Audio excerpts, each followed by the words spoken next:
I was scrolling my YouTube feed when I spotted this video about crop circles from Caspersight.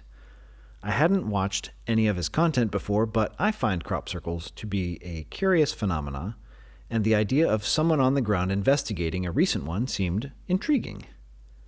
I mashed play and was sucked in by the bent and elongated nodes of the wheat, as I had read about that in the past.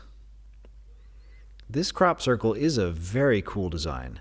It looks incredible from above, and honestly, I still have no idea how such crop circles can be made so quickly and accurately without anyone knowing how it's made or who or what is making it. And then this happened. A shadow flew overhead. Curious, right? Ben did the logical thing and pulled up flight radar to see what it could have been. But he made a mistake.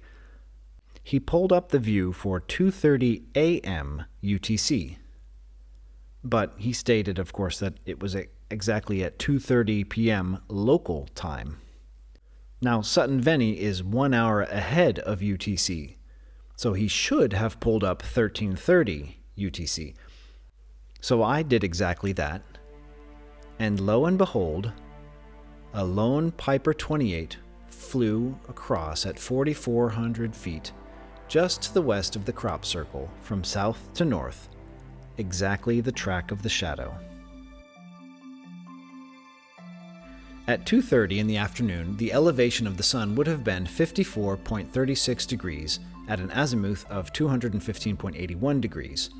If we project the shadow from 4,400 feet, that gives us a ground distance of about 960 meters. If we take that from the flight path at 215 degrees azimuth, it lands exactly where the shadow in the video was, right in the middle of the crop circle field. Now, later that day, Caspersight dropped another video where he discussed the shadow and some little white dots or tic-tacs that he saw on his drone footage.